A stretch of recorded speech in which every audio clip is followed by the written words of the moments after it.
Pues buenas tardes, bienvenidos a otra tertulia más de avance social.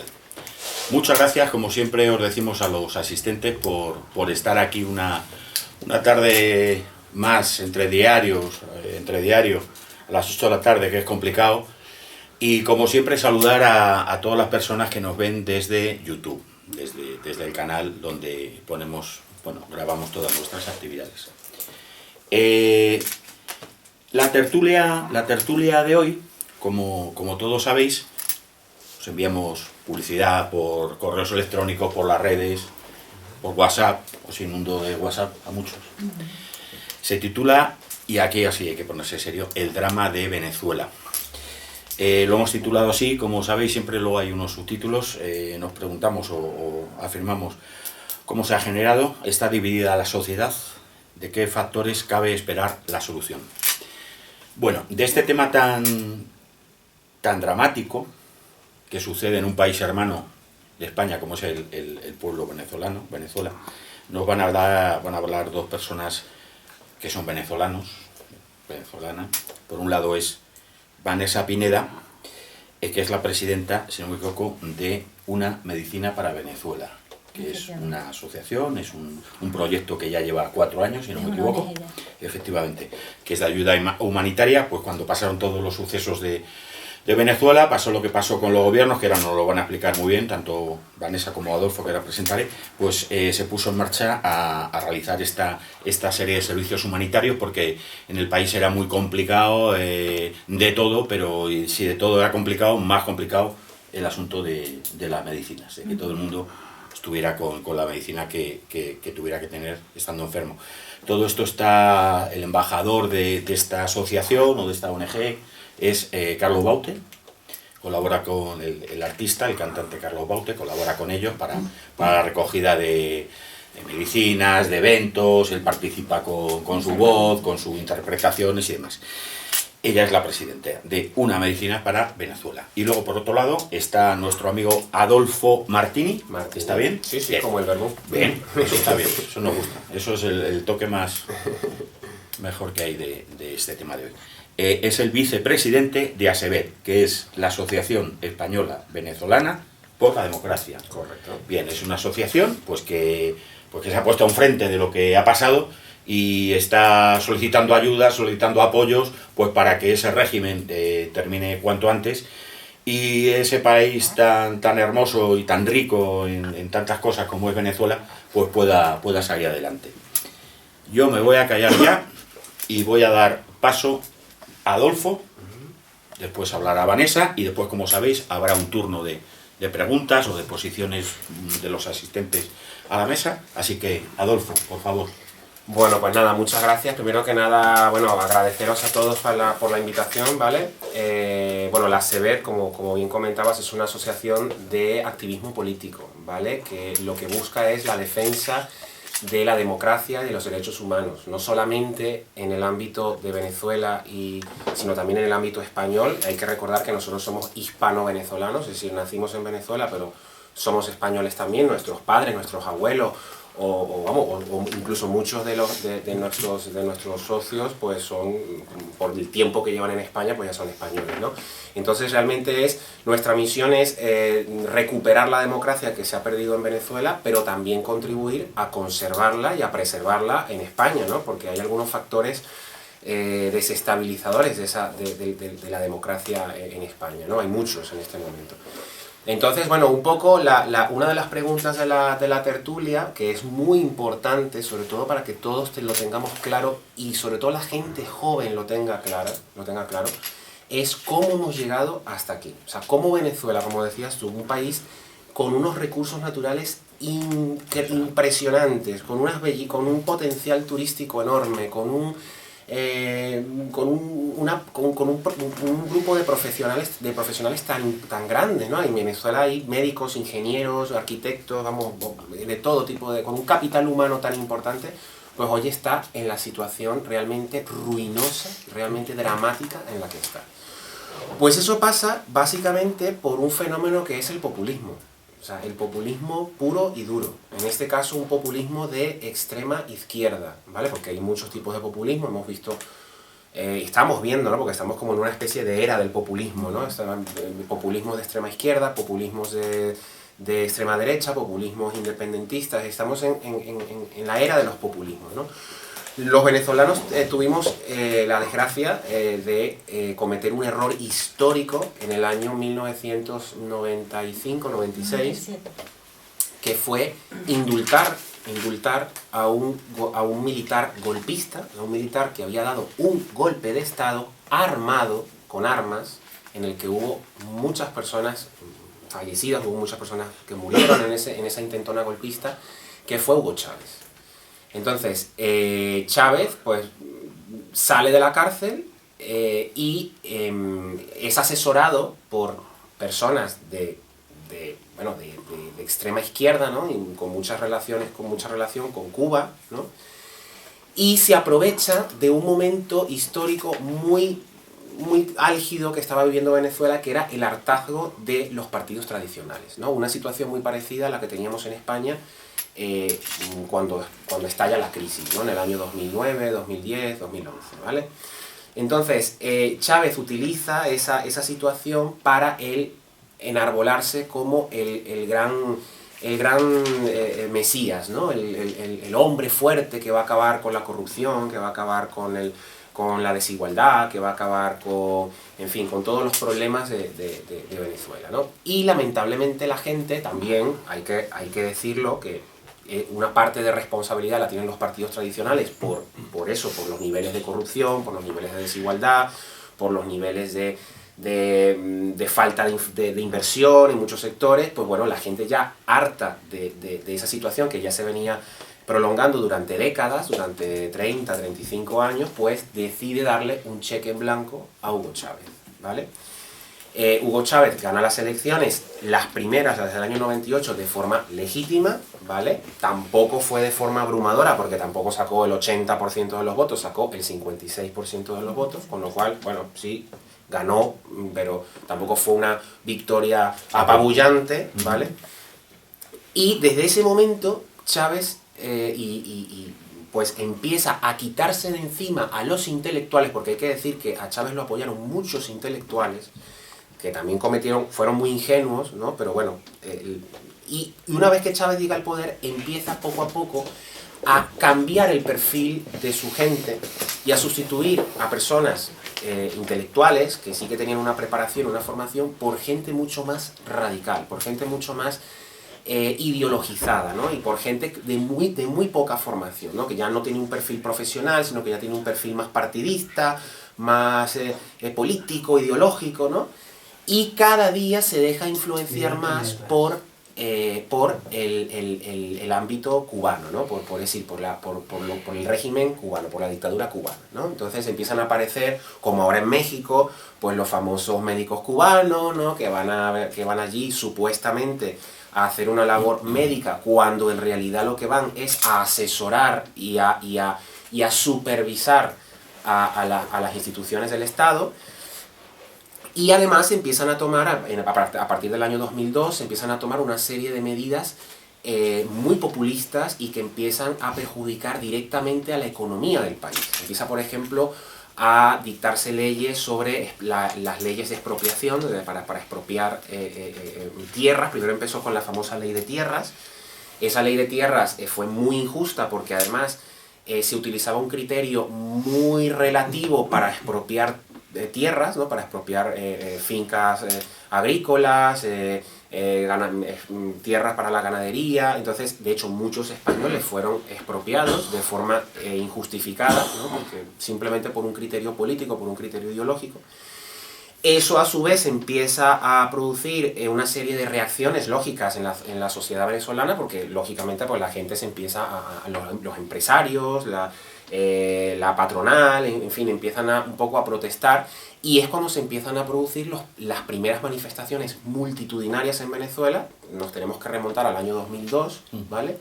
2002, 2003, que son manifestaciones multitudinarias, ¿no? Y es cuando se produce la primera ola de represión que hubo en Venezuela, es decir, cuando por primera vez se empieza a reprimir desproporcionadamente a los manifestantes en Venezuela. Recordemos que en ese momento, pues bueno, y bueno, igual que ahora, pero en ese momento mucho más, la gente salía a la calle de forma cívica, pacífica, sin ánimo de ningún tipo de violencia, y sin embargo sí era reprimida con gas lacrimógeno, con incluso perdigones, con balas de goma, con lo cual ya ahí empieza la represión. Y bueno, me pudiera extender mucho más, pero bueno, básicamente a partir del año 2003 empieza lo que nosotros llamamos el desmantelamiento de la democracia. Es decir, hay una estrategia premeditada, planificada, para ir poco a poco haciéndose con todas las instituciones del Estado, que se supone que en una democracia pues deben ser independientes, deben ser autónomas. Pues el chavismo, el gobierno, empieza poco a poco a minar las instituciones pues de puras personas que pues no tienen un perfil imparcial, un perfil institucional, sino un perfil político, ideológico, y que van a defender al gobierno, que van a defender al partido de gobierno, en vez de defender los intereses de todas las personas, ¿no? De todo el pueblo, independientemente de su preferencia política o ideológica, ¿no? Entonces vemos cómo, por ejemplo, yo siempre lo digo en las conferencias a las que vamos, yo pienso que eso debería ser estudiado en las universidades, sobre todo en las facultades de Derecho, en las facultades de Ciencias Políticas, porque fue una estrategia muy bien planificada para ir poco a poco, es decir, primero nos hacemos con una institución, luego nos hacemos con otra, y poco a poco vamos desmantelando todo el sistema democrático. La primera institución, por supuesto, la que tomaron fue la Fiscalía General de la República, es decir, quien tiene que de alguna manera ser quien identifique cualquier delito de corrupción, cualquier delito de lo que acá en España se conoce como la prevaricación, que es el abuso también de poder, ¿no? Entonces, claro, al tener la Fiscalía ya te garantizas que no vas a tener quien te acuse, o sea, quien te señale, ¿no?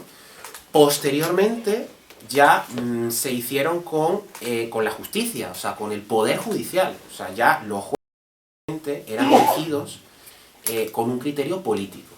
Mira, si este juez es de izquierda, o ha hecho alguna declaración a mi favor, o su familia pertenece al partido de gobierno, pues vale, pues lo fichamos. Y al que no, así tenga muy buena formación, tenga un perfil universitario, tenga muchísima experiencia, nada, lo sacamos porque no sabemos si comulga o no comulga con nosotros. Y bueno, y lógicamente ya una vez que te haces con el Poder Judicial, pues bueno, tienes la Fiscalía por un lado, tienes el Poder Judicial por otro, o sea, ya no tienes ni quien te acuse, ni quien te señale, ni quien te juzgue tampoco. Con lo cual ahí ya tenemos garantizado prácticamente gran parte de la permanencia en el poder durante muchos años.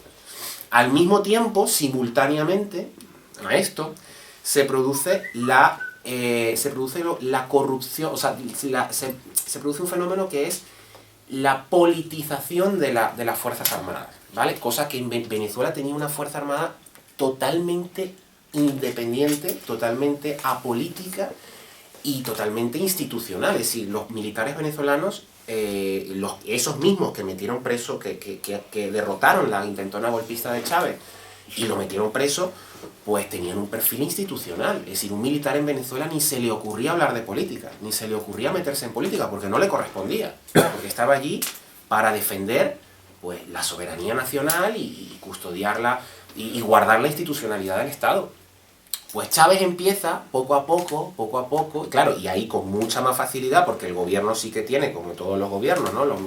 Los ministros de defensa pues tienen la capacidad un poco de mover ficha dentro de las Fuerzas Armadas, pues empiezan a politizar las Fuerzas Armadas, empiezan a meter consignas ideológicas, consignas políticas, como viva el socialismo, como patria, socialismo, muerte, que además es una frase calcada de Cuba, de lo que decía el Che y Fidel, con lo cual empieza un proceso lento, pero constante de politización. Y eso está muy bien planificado, porque claro, tiene que ser un proceso lento para que la respuesta, es decir, la reacción contraria se pueda sofocar, es decir, sea sofocable, ¿no? Obviamente, si Chávez hiciese todo esto en un transcurso de un año, bueno, pues por supuesto se le hubiera incendiado Venezuela antes del poder tener las garantías de atornillarse en el poder. Pero esto fue un proceso lento, precisamente de forma premeditada, para que las reacciones que pudieran producirse, que se produjeron muchas, fuesen de una intensidad lo suficientemente baja como para que el gobierno, el régimen, pudiera sofocarlas y para que no tuviesen la connotación, o sea, no tuviesen el impacto internacional para que la comunidad internacional pudiese también de alguna forma reaccionar, ¿no? Entonces, esto es un plan que estuvo muy bien planificado, una cosa realmente, una cosa muy perversa, lo debo decir, es una cosa realmente muy perversa, y para lo que los venezolanos no estábamos realmente preparados, ¿no? Yo creo que ningún pueblo, ningún país está preparado para un plan tan perverso como el que se practicó en Venezuela. Bueno, también pudiera seguir relatando muchas cosas, pero bueno, siguiendo con el hilo, llega un momento en el que todas las instituciones del Estado están tomadas por el régimen hasta llegar a la joya de la corona, que es el poder electoral, que es la Junta Electoral, ¿vale? Cuando ya te haces con el control de la Junta Electoral, ya das el último paso para que ya sea imposible que te saquen del poder. Ni por la vía pacífica, ni por la vía democrática, ni siquiera incluso si se quisiese, si hubiese la intención, por la vía violenta. Porque igual lo tendrías muy difícil. Porque claro, ya controlas incluso hasta los procesos electorales. Ya puedes manipular los procesos electorales. Hay que recordar que en Venezuela, a partir del año 2008, creo, ya se instaura el voto electrónico. El voto electrónico, que es una amenaza para cualquier país del mundo. Porque hoy en día, con la tecnología que manejamos, que es muy fácil hackear una página web, hackear un sistema informático, pues tener un sistema de electoral electrónico es peligrosísimo. Es decir, requiere unas medidas de seguridad tremendas. Y Chávez fue un pionero en poner el voto electrónico precisamente para que le fuese más fácil, para que le fuese más sencillo manipular los votos en Venezuela. Y eso efectivamente es lo que ha pasado desde el año 2004, cuando nosotros creemos que se produjo la primera manipulación electoral en el famoso referéndum revocatorio, un referéndum que el propio Chávez colocó en la nueva Constitución de 1999, pues a todas luces, y después de muchas investigaciones, se ha determinado que ese fue el primer proceso electoral que se manipuló para que él no perdiera el referéndum revocatorio y no saliera del poder porque fuese revocado, ¿no? A partir de allí, cada vez los procesos electorales se fueron viciando más y más y más, de diferentes formas. Porque esa es otra cosa también. Fíjense hasta dónde llega la inteligencia, la perversa inteligencia de quien diseña estas estrategias, ¿no? El sistema electoral no se manipulaba de una sola forma, no, sino de diferentes formas. Es decir, había varios tipos de manipulación del sistema electoral. Por un lado, el tema del registro electoral. Es decir, el registro electoral no se auditaba, no tenía auditorías, con lo cual tú podías meter gente Una cédula. Exacto. No sé si recordáis la época en la que se denunció que se estaban cedulando, o sea, se estaban nacionalizando cubanos en Venezuela. Pues todos esos médicos cubanos que fueron a Venezuela supuestamente a trabajar como médicos, que ya sabemos que eran espías, que eran agentes cubanos para espiar y supervisar las instituciones venezolanas, todos fueron nacionalizados venezolanos para que pudieran votar. Miles de colombianos en la frontera con Colombia, o sea, miles de colombianos fueron nacionalizados sin cumplir muchos de ellos los requisitos para hacerlo, para que pudiesen votar.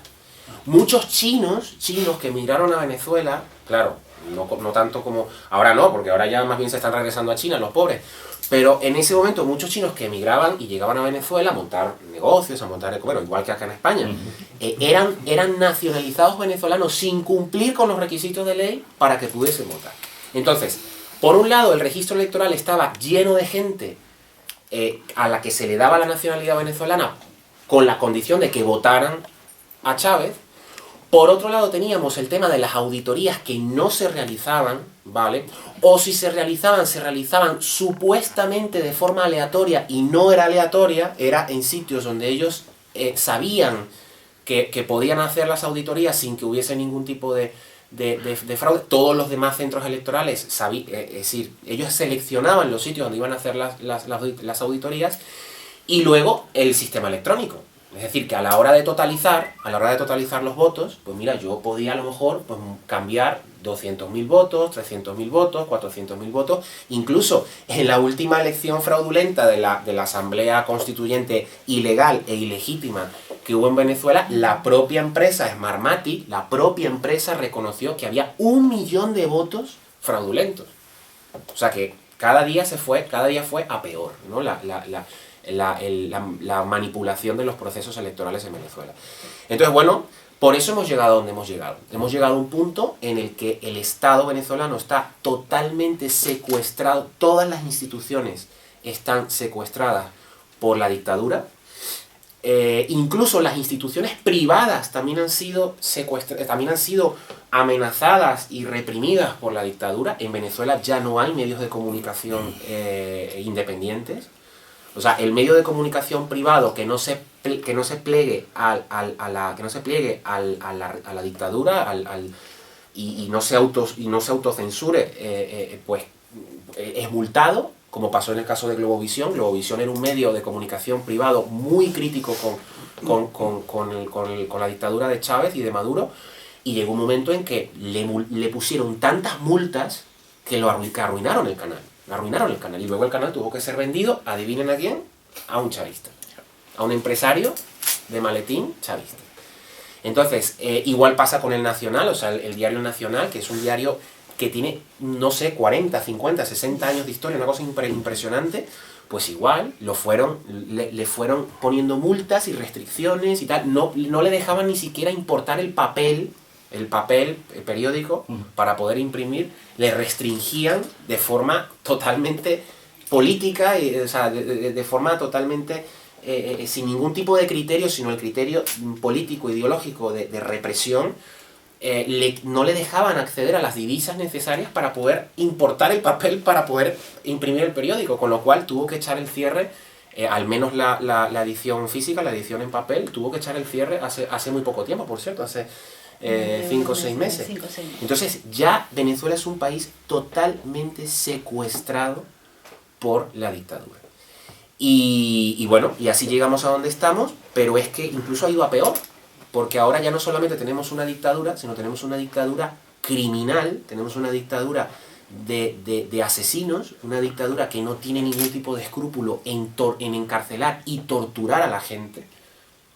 Yo no sé si ustedes han visto, bueno, lo que sacó el ABC exactamente, lo que ha sacado el diario ABC hace una semana, y que no es porque el ABC se haya ido a Venezuela a investigar, es porque se le ha filtrado, o sea, se le ha suministrado la información por parte de personas, de militares que eran parte del sistema de tortura. O sea, estos militares huyeron, es decir, desertaron, bueno, porque estarían cansados de torturar gente, y su conciencia les habrá dicho, mira, esto ya no se puede admitir.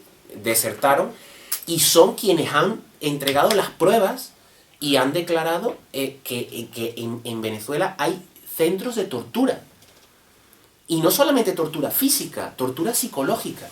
En Venezuela está la cárcel del Helicoide, en donde se tortura físicamente a las personas, golpes, descargas eléctricas. O sea, esto puede sonar muy duro, pero es que está... discriminar el género. Sí, pero es que está ocurriendo. O sea, en pleno siglo XXI, en Venezuela tenemos un sistema de tortura donde a jóvenes, simplemente por salir a protestar a la calle, simplemente, o a periodistas simplemente por publicar una noticia contraria a la dictadura, o simplemente a personas por querer ayudar a los presos políticos, como el caso de Mamalí, por ejemplo, que lo que hacía era llevar comida y medicinas a las cárceles, pues se les encierra, se les tortura, torturas que consisten, por ejemplo, en descargas eléctricas, incluso en los genitales de las personas. Tenemos documentado simulaciones de ahogamientos, o sea, personas que se les mete la cabeza en un envase, en una de agua, exacto, en un barril de agua o en una y casi se les ahoga, se les lleva al punto al límite del ahogamiento. Tenemos personas a las que se les dan golpizas, se les rompen costillas, se les desmontan la clavícula. O sea, estamos hablando de torturas físicas terribles. Pero también estamos hablando de tortura psicológica. En Caracas también hay un sitio que no sé si lo han escuchado. Eso al marxismo se le da muy bien. Nosotros aquí lo conocemos por las checas de hace muchos años. Es lo que utiliza el marxismo, esa represión salvaje. Exactamente. Pero además no solamente es tortura física, es que es tortura también psicológica.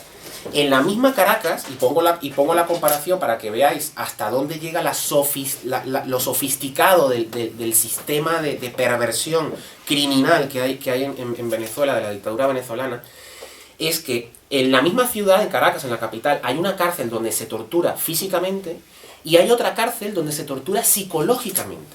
Hay una cárcel que se llama La Tumba, que no sé si la habéis escuchado, que está en un sótano 10, o sea, 10 pisos por debajo del suelo, y es un centro de alta tecnología de tortura psicológica.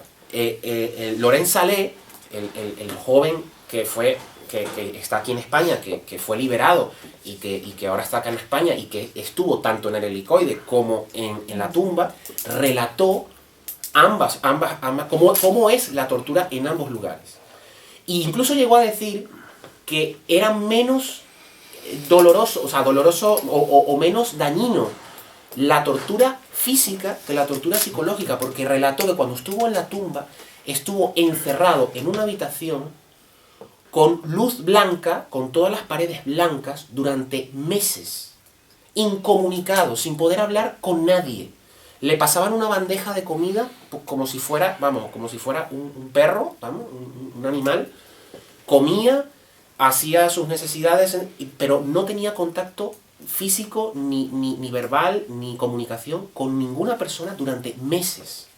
O sea, él decía que eso es capaz de volver a una persona loca. Eso es capaz de volver a... incluso intentó... Él decía, mira, si yo hubiese tenido la capacidad de suicidarme, lo hubiese hecho. Y de hecho creo que lo intentó. Intentó suicidarse, y además es increíble. El que tenga la oportunidad de ver esa entrevista de Laurent Salé en El Mundo, que la entrevista la hizo Cayetana Álvarez de Toledo, es para ponerse a llorar. O sea, seas venezolano o no seas venezolano, o sea, es para ponerse a llorar. Porque lo que él cuenta en esa entrevista es tan duro que yo creo que difícilmente, salvo en Siria o salvo en algún país, yo no he visto actualmente una situación tan perversa de represión como en Venezuela. Incluso llegó a decir que él intentó suicidarse como una forma de defenderse. Es decir, él decía, bueno, si yo soy un preso político y si yo soy una moneda de cambio para la dictadura, pues si me quito la vida, pues algún tipo de daño le causo a la dictadura. Aunque me quite lo más valioso que yo tenga, que es mi vida, pero algo hago para, de alguna forma, causar, aunque sea un pequeño daño a la dictadura, ¿no? Entonces, y bueno, ya para finalizar, porque si no se nos va un poquito el tiempo, te voy a decir algo. Pues nada, la situación en la que estamos ahora es realmente compleja. Se ha abierto una esperanza, que es la presidencia interina de Juan Guaidó. Hay que recordar que la oposición venezolana ganó las elecciones legislativas de la Asamblea Nacional del año 2015, ¿vale? A pesar de todo ese aparato de manipulación del voto, la diferencia de votos entre el chavismo y la oposición fue tan abismal que no pudieron hacer el fraude. Y sin embargo, bueno, ahí está, lo primero que hicieron fue desconocer la victoria de la oposición en la Asamblea, montar una asamblea paralela, una asamblea constituyente, que además es totalmente diferente, porque una asamblea constituyente lo que busca es redactar una nueva constitución, cosa que no se ha hecho, en 2 años ya no se ha hecho. O sea que simplemente su propósito era vaciar de poder, quitarle el poder a la asamblea legítima, al poder legislativo de Venezuela, y bueno, y de alguna forma pues volver a eliminar nuevamente cualquier resquicio de oposición, ¿no? Y ahora mismo pues lo que tenemos es que esa asamblea pues se ha revelado, ha dicho, mira, nosotros somos el poder legítimo que han votado, el único poder actualmente legítimo que hay en Venezuela, votado por los venezolanos, y pues han designado a Juan Guaidó, que es su presidente, como presidente interino de Venezuela. Es decir, un presidente que su función es restituir las condiciones necesarias, democráticas, para que puedan haber unas elecciones libres, unas elecciones con garantías, transparentes, con observación internacional, de todo tipo, de la ONU, de la Unión Europea, de las instituciones, de las más importantes instituciones democráticas del mundo. Y bueno, y lamentablemente tenemos una dictadura, insisto, criminal, incluso yo llegaría a hablar ya de genocida, porque ya se está cometiendo un genocidio lento en Venezuela, porque cuando tú no das alimentos, no das medicinas, te cargas el sistema eléctrico, y la gente se está muriendo, literalmente, de hambre, de enfermedad, pues eso es una forma de genocidio, lento, pero genocidio. Entonces, la situación ahora es muy compleja porque tenemos ahí una lucha de poderes. Por un lado tenemos a Juan Guaidó, que tiene el apoyo abrumador del pueblo venezolano, del 80, 85, incluso 90% de los venezolanos. Tiene el apoyo de más de 50 países, de los más democráticos del mundo, las mayores democracias del mundo, que le están apoyando. Y tiene el apoyo pues de la principal potencia mundial, que es los Estados Unidos, ¿no? Que eso pareciera que a algunos les molesta muchísimo que tenga el apoyo de los Estados Unidos, pero bueno, es así.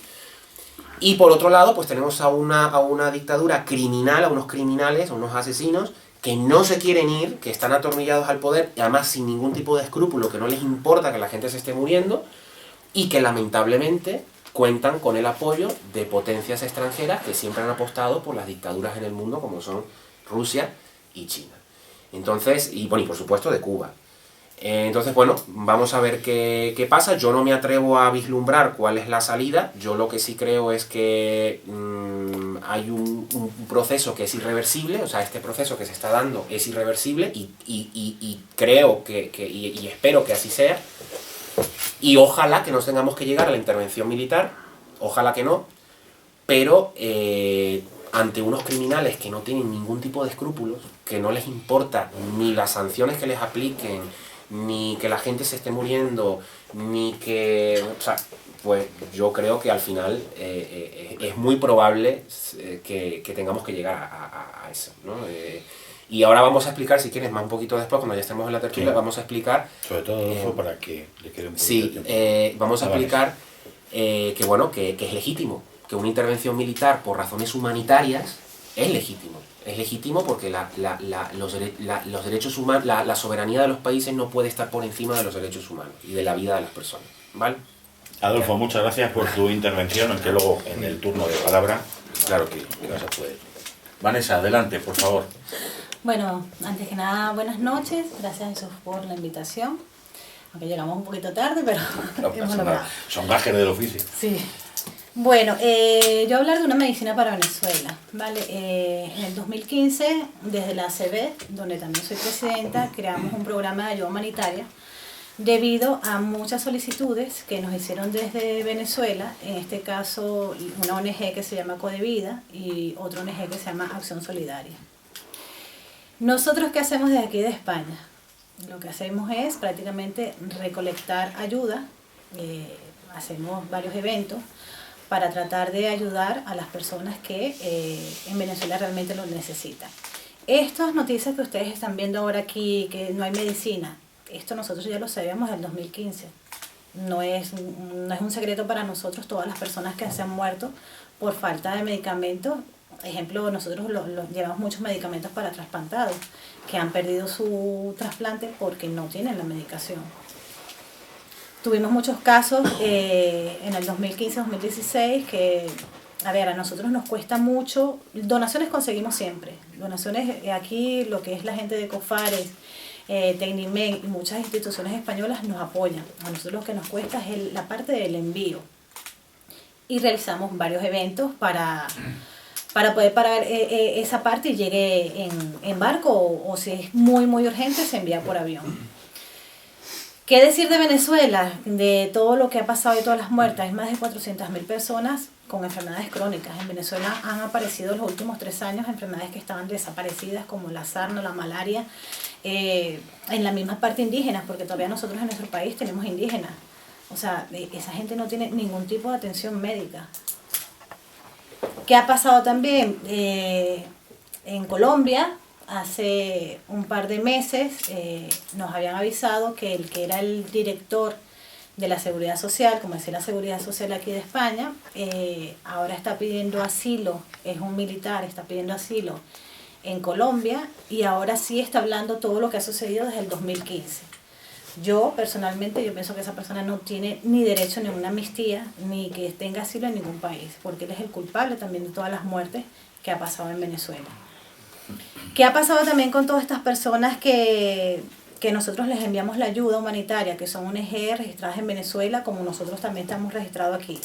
Uno de ellos tuvo que huir a Miami, porque esa misma persona que era el director, que era el encargado en ese momento de que las medicinas le llegaran al pueblo, lo amenazó de muerte y tuvo que salir de Venezuela.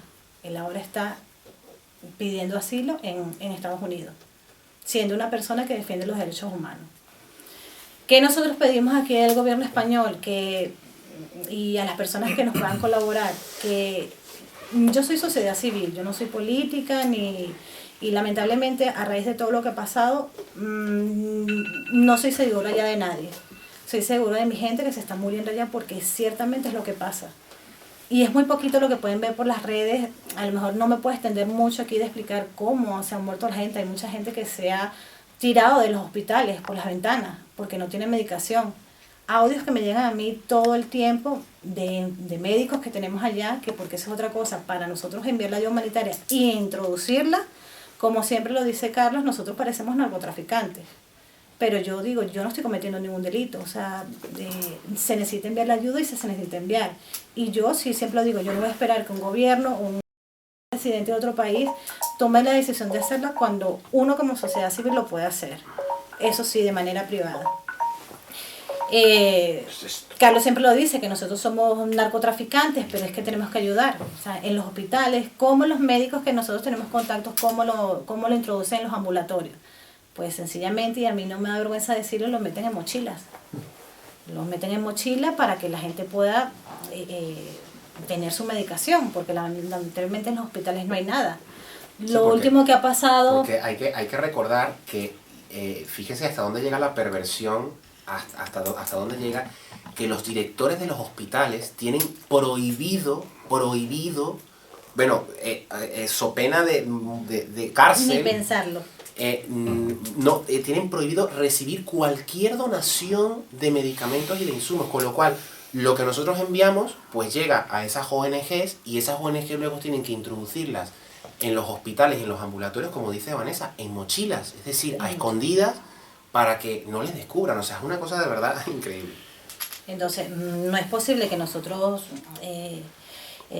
yo siempre lo digo, yo soy sociedad civil, que nosotros tengamos que hacer este trabajo que tienen que hacer los gobiernos.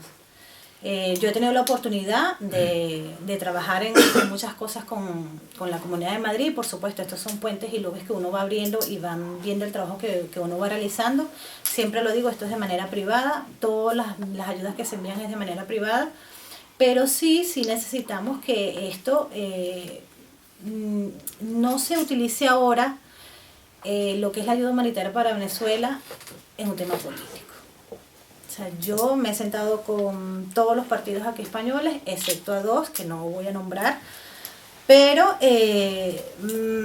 me duele que utilicen ese tema ahora, porque ahora si ven las noticias aquí en España y la gente habla de la ayuda humanitaria, de las medicinas, sí, pero eso está pasando desde el 2015. Eso nosotros lo hemos venido denunciando 1000 veces. Y ahora me da la impresión que quieren utilizar, igual que los políticos venezolanos, y es así. No voy a decir todos, pero es así. Entonces, nada, la situación es muy grave. Últimamente han visto en las noticias que también hay cortes de luz. Hay hospitales que, entre comillas, todavía siguen funcionando y hay más de 350 personas que han muerto o en quirófano o porque estaban en observación, mujeres que han tenido, que dan a luz y los médicos con sus celulares haciéndoles la cesárea. O sea, la situación es sumamente, crítica. Y por supuesto, ¿cuál es nuestra única arma que tenemos aquí en España? Las redes sociales. Porque sí, los medios de comunicación españoles sí hablan y dicen lo que está pasando, no todos. Pero hay imágenes que me llegan a mí por WhatsApp, porque esa es otra cosa, el canal que nosotros también tenemos es puro WhatsApp, que me pasan los médicos, me pasan cualquier información, y son imágenes que yo en mi vida pensé que mi país iba a estar así. La gravedad de todo este asunto, hay niñas que también salen embarazadas, porque no es que no hay ningún tipo de anticonceptivo, y debido del hambre, de lo que hay, de las medicinas, hay mujeres venezolanas que dan a luz y dejan los niños en las alcantarillas. Hace nada hubo un vídeo que no sé cómo la Policía Nacional, porque vamos a estar claros, la Policía de Venezuela, como los militares y todo eso, todos son corruptos y es así, trataron de salvar al bebé. Y es una imagen que está rodando de que los policías ya se están dando cuenta de lo que está pasando. Y realmente la gente se está volviendo loca. Lo que estaba explicando Adolfo acerca de Loren, nosotros también tuvimos que traer a Aramita González, no sé si ustedes la conocen. Aramita González fue otra de las presas políticas que estuvo torturada. Ella cuando llegó aquí a España, lamentablemente, y fue así, la parte de salud no le quisieron atender, o sea, prácticamente lo utilizaron solamente para que hablara de qué vivió en Venezuela, cómo lo vivió, pero la ayuda de médicos, psicólogos, fue imposible que se la dieran aquí. Tuvimos nosotros desde una medicina de ACB tratar de contactar con las diferentes personas para que pudieran ayudarla. Ella, gracias a Dios, ya tiene un año aquí, ya está estable, tomando medicación porque la tiene que tomar, porque, a ver, eso nunca se cura. Todo lo que la gente ha vivido en Venezuela ya está aquí en España, pero siempre está el miedo, igual como tantas personas que están en el aeropuerto que piden asilo por ayuda humanitaria. Entonces es cuando yo digo, a veces a esas personas le piden todo, informe, qué es lo que tienes y tu enfermedad cómo la tienes, o si tienes algún contacto aquí, un familiar. Pero cuando vienen los testaferros y los que son afín al régimen, que vienen a invertir en España, a traer el dinero que se han robado de Venezuela, y asegurarse en la retaguardia, ¿no? Exactamente. Entonces aquí a esas personas no veo un seguimiento. Yo en estos días subí un video en mis redes sociales, estaba en un centro comercial y hay una marca de gafas que es de un chavista, o sea, un testaferro. Y estaba en una inauguración grandísima con vino, con tal, y yo me quedé así y le dije, bueno, y esta gente del gobierno no sabe que es una de las personas, porque Alejandro era encargado de la cuestión de la luz en Venezuela. Y la gente aquí no se informa, o sea, no sabe que esa persona es afín al régimen, que trae dinero, que está manchado de sangre, y da igual. Entonces, mi mensaje hoy es que todo lo que pasa en Venezuela es verdad. O sea, por la parte humanitaria es verdad. Todo lo que está diciendo Adolfo es verdad. Yo soy hija de militares. Mi padre era militar. Y yo viví todo eso que está diciendo Adolfo. Yo misma lo viví porque yo trabajé 11 años en el Ministerio de la Defensa. Y sé todo eso, lo que él dice. A nosotros nos obligaban a atender el teléfono y buenas tardes, buenos días, patria, socialismo, muerte, venceremos. Todo el tiempo fue eso. Y así se ha quedado el régimen prácticamente con todo. Que si es un régimen genocida, sí. Que Maduro, yo no estoy de acuerdo con la ley de amnistía, porque es que han muerto muchas personas. A mí se me han muerto personas que no he podido llevarla, o sea, no llega la medicación, o es difícil que nosotros también la compramos aquí, porque aquí necesitas una receta. O no ha llegado a tiempo. El otro día, acuérdate el caso que tuvimos recientemente de una persona a la que ya le estábamos enviando la medicación. Y fue, bueno, es que es muy duro, o sea, es que realmente lo que vivimos nosotros a diario es muy duro. O sea, que una persona te mande un audio dándote las gracias, pero mira, muchas gracias, pero ya mi madre ha fallecido. Murió esta mañana, de todas formas, pues bueno, muchas gracias. O sea, tú te quedas como diciendo, o sea, por un lado es impotencia, por otro lado es indignación, o sea, porque es que, nada, la gente, como dice Vanessa, hay 400.000 personas en Venezuela que están en riesgo de muerte inminente. O sea, no de muerte de personas que requieren un tratamiento crónico tan común como puede ser una diabetes, o como puede ser una hipertensión, o como puede ser un padecimiento de tiroides, y que se puede morir en cualquier momento. Y esos son o sea, el número de que nosotros tenemos, que es oficial, que maneja Codevid y maneja Acción Solidaria, que son con las personas que trabajamos. Pero hay mucha gente que por miedo no dice nada. Gente, familiares que... yo les invito a que sigan mis redes, niños que han tenido que encerrar a su hermano porque su hermano es esquizofrénico y no consigue esa medicación. Hay un vídeo, bueno, que yo lo vi hace 2 semanas y yo tengo que contactar con esa gente, voy a ver cómo hago para conseguir. Bueno, el chico tuvo que encerrar a su hermano y lo subió en las redes sociales. Que eso aquí sí se hace en España, eso es un delito, porque tú estás encerrando a una persona que no se puede defender, pero es que el chico no tenía la medicación y estaba ya pegándole a la madre, tratando de hacerle daño a la mamá, hacerle daño, y tuvo que encerrarlo. Y eso se ve en el vídeo. Y dije, yo tengo que contactar con él a ver cómo hago para hacerle llegar alguna medicación. Y ya, a raíz de las redes sociales, lo que le digo, nosotros manejamos las redes sociales, le llegó la ayuda al chico. Y el chico ahora, he visto los vídeos, me ha mandado audio, ya está estable. Pero lo que yo también digo, si la gente en Venezuela sabe que esto está pasando, porque siempre se tiene que denunciar, o sea, denunciar si tú sabes que el de al lado lo está pasando mal, ayúdalo. Porque nosotros somos un grupo, sí, grande, pero aquí cada quien tiene sus responsabilidades. Adolfo trabaja, yo trabajo, y a veces se nos hace muy difícil porque son demasiadas solicitudes de amistad, de ayuda que nos solicitan. Y bueno, eso es más o menos lo poquito que podemos contar, porque si no, una próxima sí les traeremos vídeos, les traeremos más información y por supuesto el trabajo que ha hecho Una Medicina. Nosotros ya en 4 años hemos mandado casi de 40 toneladas de medicamentos, que se dice, bueno, ¿y esto es cómo la envían? Ha sido un trabajo de 4 años y esperamos que esto termine, porque esto tampoco es vida tampoco para nosotros. O sea, nosotros no dormimos, son las 3, 4 de la mañana y estamos pasando los mensajes en WhatsApp, viste el vídeo y viste lo que pasó y mira el muerto y mira, llegó la medicina. O sea, esto tampoco es vida para nosotros. Espero sí que alguna vez Una Medicina termine su trabajo y que haya un cambio. Yo no creo que sea tan rápido. Yo sí no creo que sea tan rápido. Yo pienso que esto, la lucha y la salida la tiene sinceramente la sociedad civil, porque ya ha pasado mucho tiempo, han pasado muchos protagonistas, muchos políticos, y yo creo que ya eso lo que tiene que hacerlo es la gente, y por supuesto junto a algunos militares que entre comillas les puedan apoyar, porque de resto yo de verdad sinceramente lo veo muy difícil. Que no pierdo la esperanza, no, pero sinceramente lo veo muy difícil. Bueno, pues muchas gracias, Vanessa, gracias, como he dicho antes, a Adolfo por vuestro testimonio. Es tremendo, es muy grave, está claro. Hemos querido además que venís vosotros, que sois venezolanos, que lo habéis sufrido, lo estáis sufriendo, con testimonios que son ciertos, porque muchas veces parece pues que aquí nos inventan las noticias, que ahora la palabra está tan de moda, los fake news, pero no, está pasando y por eso estáis aquí para contarlo. Es muy grave este testimonio que nos habéis dado, de primera mano. Por supuesto que estáis invitados, esta es vuestra casa, para seguir informándonos según vayan sucediendo los asuntos allí en vuestra querida Venezuela. Y por supuesto desde Avance Social todo el apoyo a un país hermano, un país hispanoamericano como es Venezuela. Entramos en el turno de los asistentes de palabras. Los que estáis aquí sois todos veteranos, yo creo, levantáis la mano según queréis intervenir. Yo os voy dando el turno de palabra. Ya he visto...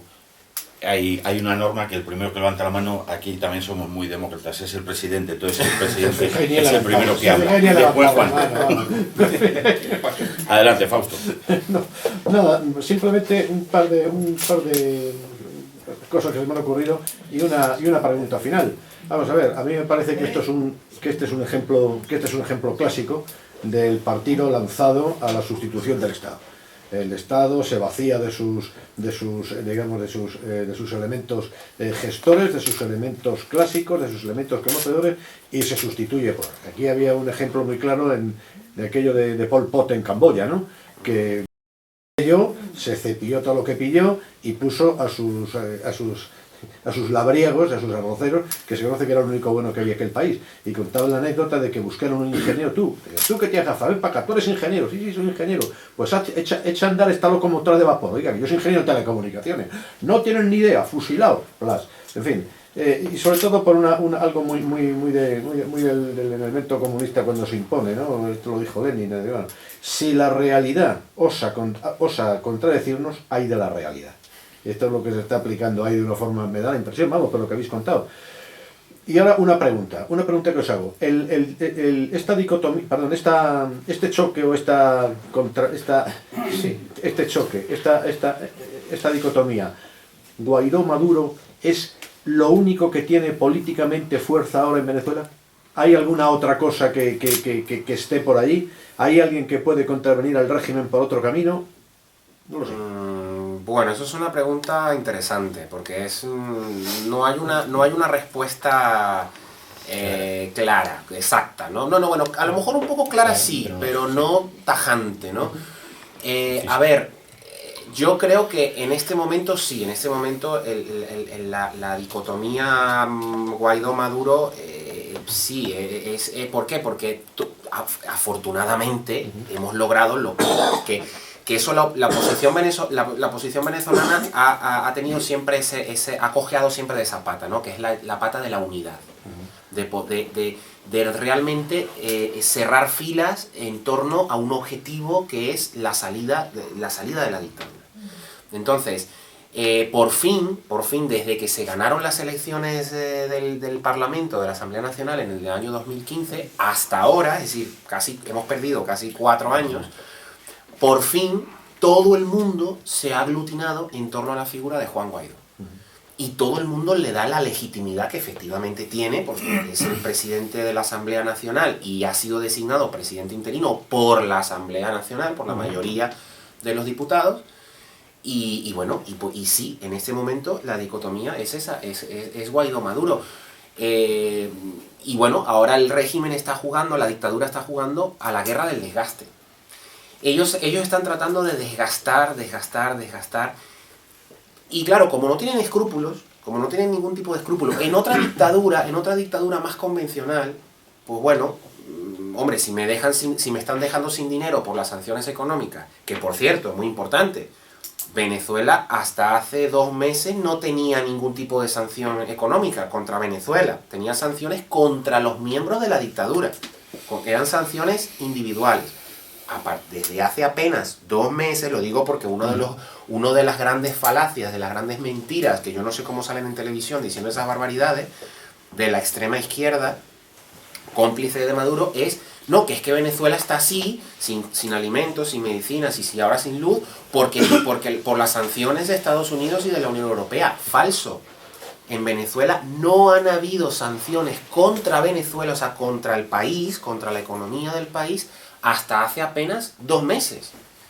O sea, de ahí hacia atrás no había ningún tipo de sanción económica, sino únicamente contra individuos, contra personas, ¿vale?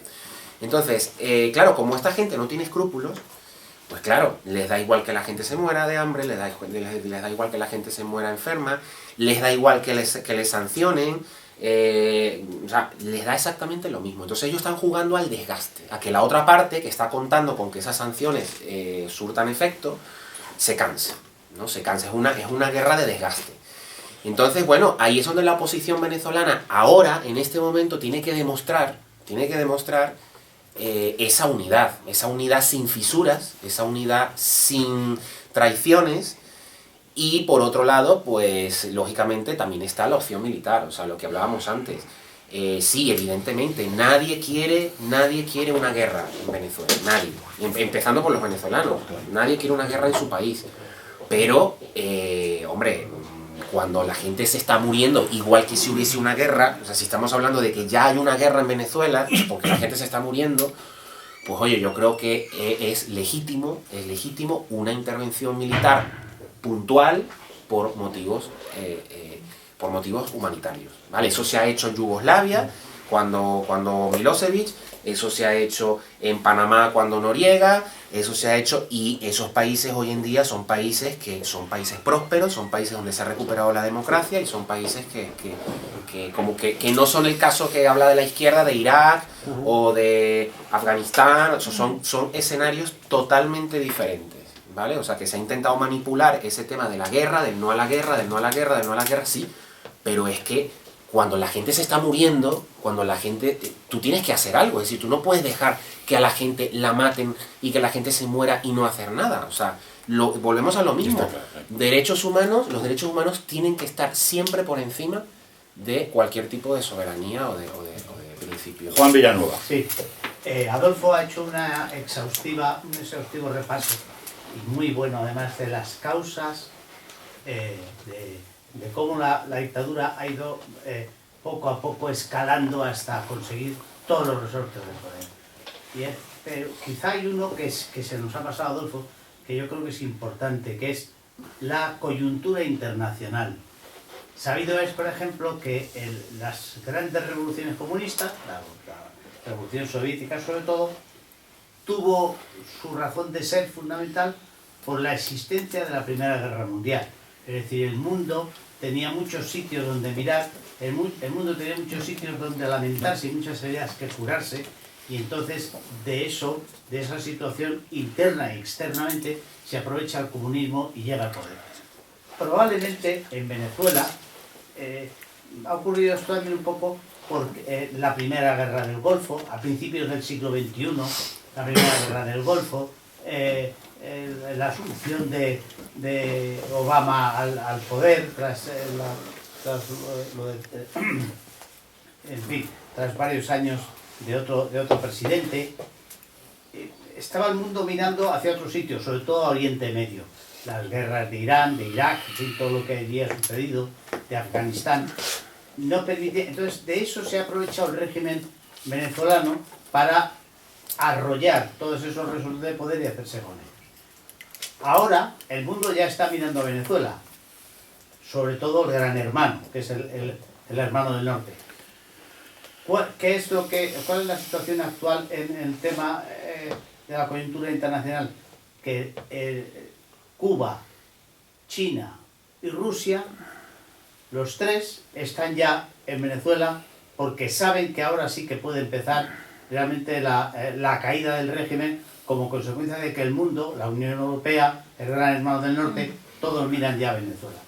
Y ahí es donde puede venir una gran escalada bélica, que no sé dónde puede acabar. Probablemente en Venezuela la cosa acabe mal, porque no va a haber otra solución que la intervención militar. Es que no va a haber otra solución que esa. Perdón, que es una opinión, pero... No, y que tienes toda la razón. O sea, otra cosa que también va un poco apostillando lo que tú has dicho, aparte de que el régimen tiene una capacidad, o tuvo una capacidad cuando tenía muchísimo dinero, porque esa es otra cosa, toda la enorme, gigantesca bonanza petrolera que tuvo Venezuela, eso se dilapidó. O sea, eso se dilapidó en gran parte comprando, haciendo lobby internacional, es decir, comprando las voluntades de muchísimos gobiernos. Bueno, pero hay que, también para que sepan, nosotros tenemos un control de cambio. Exactamente. Que solamente esas que también riquezas fue y todo otro eso, negocio de corrupción. Ese fue otro negocio de corrupción, Claro. que también ha hecho el régimen, Claro. porque ellos sí podían comprar y hacer todo lo que... Pero nosotros en Venezuela tenemos un control de cambio. En Venezuela no podemos comprar dólares, ni euros, ni nada de eso. O sea, el bolívar fuerte aquí... el sueldo en Venezuela son 5 euros al mes. O sea, que la gente no se mantiene. Nosotros tenemos un control de cambio en Venezuela. Eso es también importante también que ustedes lo sepan. Y eso también ha perjudicado a que nuestra economía, entre comillas, la poquita que había hace prácticamente 11 años, haya desaparecido. O sea, es que nos han controlado todo, desde un principio. Y otra cosa de la que se ha aprovechado mucho el régimen, y eso ya es una reflexión o una crítica al sistema internacional, es la inoperancia de las instituciones internacionales. O sea, la ONU no sirve para nada. Para nada, O sea, totalmente. lo único que da la ONU que sirve para un poco, es la parte, la parte humanitaria, ¿no? Es decir, el programa contra las Naciones Unidas contra el SIDA, por ejemplo, el programa de las Naciones Unidas contra el hambre, o sea, ese tipo de cosas sí que más o menos funcionan. Pero el sistema internacional de seguridad y de derechos humanos no funciona. Y básicamente no funciona por un elemento fundamental, que es que el Consejo de Seguridad de las Naciones Unidas, que se supone que tendría que estar para resolver este tipo de conflictos, lo hemos heredado de la Segunda Guerra Mundial, y no ha habido ningún tipo de actualización, con lo cual ese derecho a veto que tienen las grandes potencias vencedoras de la Segunda Guerra Mundial, que allá hoy en día, pues eso ya es una cosa totalmente desactualizada, ese derecho a veto sirve precisamente para que no opere eficazmente la protección internacional. Eso hay que cambiarlo, porque si no vamos a seguir teniendo dictaduras, y vamos a seguir teniendo genocidios, y vamos a seguir teniendo, sin que la comunidad internacional, sin que la ONU pueda hacer absolutamente nada. Fausto. Sí, una cosa que se me ocurría. Vamos a ver. No está nunca en Venezuela. Pero, hombre, uno mira un mapas alguna vez en su vida, y es el plan del 57, cuando se estudiaba geografía en España. Entre otras cosas, pues, geografía universal. Una intervención militar de alguien en Venezuela que no fuera mayoritariamente apoyada por el pueblo venezolano sería un fracaso de mi punto de vista. Venezuela se tragaría lo que le echaran. A no ser que, como decía un general americano hace poco, esto es muy fácil. Vamos a ver, a Maduro se le puede pegar un tiro a distancia o se le puede mandar un misil para que lo mate donde esté. Ha habido cosas, o sea, que si no se hacen ciertas cosas es porque no se quiere. No sé, a lo mejor estoy diciendo una burrada, pero me da la impresión que algo Bueno, a de ver, esto se está perdiendo. también hay Sí, una... lo que pasa es que no es solamente, a ver, aquí el problema de todo, está bien, es Maduro, pero también son los cubanos, también son los rusos, y también están los colectivos, que no sé si saben ustedes qué son los colectivos en Venezuela. Los colectivos en Venezuela son gente armada, afines al régimen, o sea, ciudadanos que no tienen el porte de armas, que el mismo régimen les ha dado esas armas, que es las noticias que pueden ver. Ayer mismo la gente estaba molesta y salió a la calle porque no tenían 12 días sin agua, y esos colectivos van en motos, encapuchados, y se llevan al que tenga por adelante, O o les sea, disparan tratando de directamente. dispersar esas protestas, porque sí, no tenemos medios de comunicación, pero repito, tenemos redes sociales. Y en las redes sociales ahí sale todo lo que está pasando. Todo. Bueno, ejemplo, hay periodistas españoles que han expulsado, hay periodistas españoles que han tenido encerrados en Miraflores, y es donde yo siempre digo, bueno, ¿y qué hace España? ¿Qué va a hacer España? A lo mejor con este gobierno no hará nada porque realmente no ha hecho nada. Pero antes sí se escuchaba y denunciaban lo que estaba pasando en Venezuela con los españoles, porque esta lucha no es solamente por los venezolanos, esta lucha también es por los españoles que están allá, por los colombianos, por los uruguayos, que todavía hay gente que se queda ya pensando que va a haber un cambio, que ojalá que exista, que pase. Pero aquí el problema es Maduro, pero también es todo, es la educación. Hay que volver a reeducar a todos nuestros niños que están en Venezuela, porque han nacido en socialismo, que conocen la dictadura, ¿cómo dicen aquí? La precariedad, la miseria. La miseria, yo me pongo y bueno, si soy afín a ti, me vas a poner un buen cargo. La como en Cuba un poco también. Todo eso hay que cambiarlo. En definitiva, Y pasarán años, porque a mí me duelen mis niños que están ahí, porque son niños que no tienen la culpa de lo que está pasando. O sea, que el pueblo Efectivamente, venezolano- el problema es Maduro, pero también es todo esas clases de odio que ha hecho, porque eso nosotros siempre lo decimos, el régimen siempre ha dicho, divide y vencerás, y así ha hecho. Sí ha dividido a la sociedad venezolana. Bueno, que os han cogido a vosotros venezolanos y a vuestra patria, al pueblo y a la nación, Con la han sangre. cogido Con sangre. como conejo de indias, unos cuantos, Sí. y encima lo han convertido en escenario del choque de intereses Exactamente. Eso. de dos grandes bloques de poder, de grandes bloques de interés en el mundo. De todas formas, ya un poco para responder, porque bueno, entiendo que es como una especie de pregunta lo que estás haciendo. No, tampoco crea, porque eso forma parte de la propaganda comunista y de la propaganda cubana, rusa y china, ¿no? Tampoco creáis que una intervención en Venezuela es muy complicada. Es decir, o puede traer unas consecuencias, como dicen ellos, ¿no? Porque claro, ¿qué está pasando en este momento en el tablero geopolítico? Que Rusia, China y Cuba están tratando de disuadir a los Estados Unidos de intervenir en Venezuela. ¿Y cómo disuades? Pues con una campaña de propaganda, como que en eso los comunistas son unas estrellas, Sí. que es, no, pero imagínate, si se meten en Venezuela va a pasar como en Irak, va a pasar como en Libia, va a pasar, o sea, siempre poniendo ejemplos de países que ya eran un estado fallido antes, o sea, ya eran países muy conflictivos antes de la intervención. Venezuela en este momento, las Fuerzas Armadas venezolanas son unas Fuerzas Armadas que están totalmente desinstitucionalizadas, es decir, los militares venezolanos en este momento, que y Vanessa lo sabe, es que lo que saben es, no tienen una preparación para enfrentar una intervención militar, pero en lo más mínimo. Pues lo han tenido, yo creo, ¿eh? La han tenido Porque antes. el ejército venezolano Claro, no la han tenido en el pasado. pero muchos de esos militares están es fuera. que han o sea, desmantelado, así como desmantelaron la democracia, han Desmantelaron desmantelado las las Fuerzas Fuerzas Armadas. Armadas. Entonces, yo creo que una intervención rápida en Venezuela, estamos hablando de 2, 3 o como mucho 4 días, en los puntos claves donde se tiene que intervenir, yo creo que sería suficiente para poder desalojar a Maduro sin caer en una guerra abierta, en una guerra de guerrillas, en una guerra que sí sería... Y lo que tú has dicho es fundamental. Eso es posible o es muy posible porque el 80, el 90% del pueblo venezolano está deseando que Maduro salga.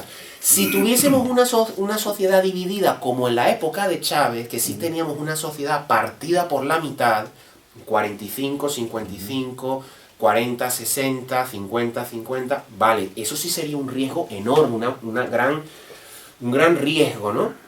Pero en este momento, teniendo una sociedad en donde el 80%, el 85%, el 90% está deseando, está pidiendo, está clamando por la salida de Maduro, pues yo creo que una intervención de ese tipo, puntual, en los sitios estratégicos, y a lo mejor luego con una pequeña entrada de determinados contingentes, pero muy puntuales, sería más que suficiente. Tienes toda la razón, pero hay que apuntar además una cuestión que sí que es real. Son los 80.000 cubanos dispuestos a luchar hasta el final, ¿eh? Y esos 80.000 cubanos pueden suponer un frente muy potente contra una invasión de ese tipo que tú dices, ¿eh? No es tan fácil.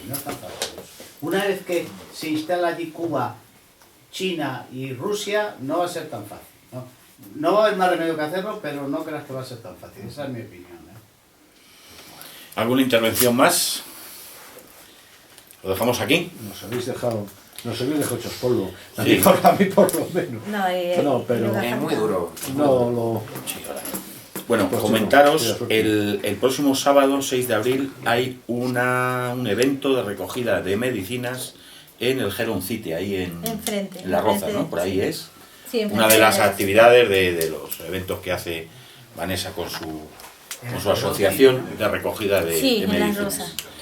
Y nada, repito, ha sido tremendo vuestro testimonio.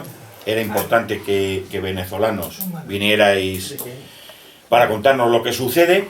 Esto es la primera parte. Habrá que de vez en cuando que os paséis por aquí y que nos vayáis contando. Sí, es muy importante hacer esto para que Claro. la gente se entere realmente lo que pasa. Y que tenéis todo nuestro apoyo, desde Avance Social desde España, el pueblo hispanoamericano como es Venezuela. Informaros que a partir de ahora ya queda la última parte del curso, viene la Semana Santa. Cuando pase Semana Santa tendremos varias actividades, presentaciones de libros, visitas a un yacimiento arqueológico, después a una bodega, porque es buena, la cultura es buena, pero hay que luego sentarse alrededor de una buena mesa y probar buenos caldos. Habrá nuestra famosa paella para finalizar el curso, tenemos la presentación de la memoria y actividades, en fin. vamos a parar un poquito ya porque ya está aquí la Semana Santa y cuando pase la Semana Santa, Belén me mira, o la he mirado yo a ella y me he acordado de algo muy importante. El día 27 nos vamos a Rusia, que es una actividad estrella y que se me está olvidando, gracias a la gran labor que hace Belén de Espona con su empresa, con Catay. Eso, que nos vamos a Rusia el día 27. Nos vamos el día 27 antes de las votaciones. Cuando vengamos, a lo mejor ni venimos, o a lo mejor estamos peor que en Venezuela, no lo sé. Pero bueno, muchísimas gracias por venir y saludos a los que nos ven desde YouTube. Muchas gracias, Vanessa, y muchas gracias a todos.